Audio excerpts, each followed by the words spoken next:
3 দিনেও জ্ঞান ফেরেনি মাগুরায় ধর্ষণের শিকার 8 বছরের শিশুটি। আশঙ্কাজনক অবস্থায় চিকিৎসা চলছে ঢাকার সিএমএইচ হাসপাতালে। কৃত্রিমভাবে তার শ্বাস নেওয়ার ব্যবস্থা করেছেন চিকিৎসকরা।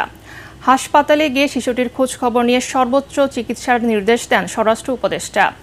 জানান, ধর্ষণকারীদের বিরুদ্ধে কঠোর ব্যবস্থা নেবে সরকার। এদিকে ধর্ষণ মামলায় 4 আসামির ফাঁসির দাবিতে মাগুরার আদালত চত্বরে প্রতিবাদ কর্মসূচি পালন করেন ছাত্র জনতা। মাগুরা প্রতিনিধি সুজন মাহমুদকে সাথে নিয়ে রিপোর্ট করছেন মাহবুব কবির চপল। বসুন্ধরা ট্যাবলেট এখন আরো উন্নত। এই হট এয়ার থ্রো টপশিট দ্রুত শোষণ করে সোনামণিকে দেয় কোমল অনুভূতি। স্বজনদের ভালোবাসায় যে শিশুটির আনন্দে দিন কাটানোর কথা, তাদের হাতেই পাশবিক নির্যাতনের শিকার হয়ে জীবন মৃত্যুর সন্ধিক্ষণে সে। অবস্থার অবনতি হওয়ায় ঢাকা মেডিকেল থেকে তাকে নেওয়া হয়েছে সিএমএইচে। শিশুটিকে দেখতে হাসপাতালে যান স্বরাষ্ট্র উপদেষ্টা। 8 বছরের শিশু আসিয়াকে নিবিড় পর্যবেক্ষণে রেখেছেন চিকিৎসকরা। সর্বোচ্চ ব্যবস্থা নিতে হাসপাতাল কর্তৃপক্ষকে নির্দেশ দিয়েছেন স্বরাষ্ট্র উপদেষ্টা।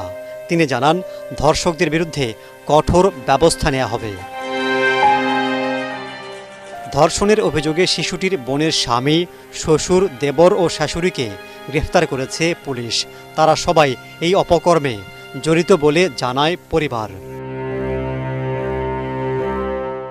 আমার মেয়ের সাথে যে অনৈতিক ঘটনা ঘটেছে এর শাস্তি চাই।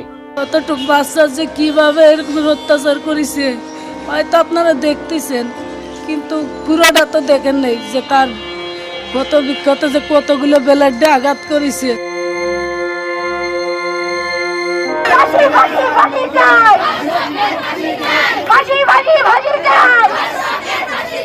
এদিকে ধর্ষকদের ফাঁসির দাবিতে মাগুরা চিফ জুডিশিয়াল ম্যাজিস্ট্রেট আদালতে অনশন করেন ছাত্র জনতা। তারা যেভাবে ছোট বাচ্চাটাকে এমন ভাবে অত্যাচার করেছে, আমরাও চাই যে তারও সেইভাবে অত্যাচার করে মারা হোক। ধর্ষকের চূড়ান্ত শাস্তি হোক, তার শাস্তি ফাঁসি হোক। যেহেতু আমরা মেয়ে, আমাদের নিরাপত্তাটা কোথায়? আমরা রাস্তায় সঠিকভাবে চলাফেরা করতে পারি না। 24-এর গণ অভ্যুত্থানের পরেও 2025 সালে এসে আমরা মেয়েরা কি সেফ? আমরা কি বাইরে যেতে পারি? আমরা আমাদের নিজের নিরাপত্তাটাই নিশ্চিত করতে পারছি না। মানবাধিকার সংগঠনগুলো বলছে, গত 2 মাসে শতাধিক নারী ও শিশু পাশবিক নির্যাতনের শিকার হয়েছেন। আইনশৃঙ্খলার দুর্বলতার কারণেই এমনটা ঘটছে বলে মনে করছেন মানবাধিকার কর্মীরা।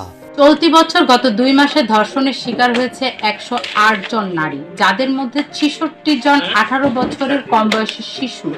যদিও বাংলাদেশের শিশু ও নারী নির্যাতন প্রতিরোধে কঠোর আইন রয়েছে, তবে এগুলোর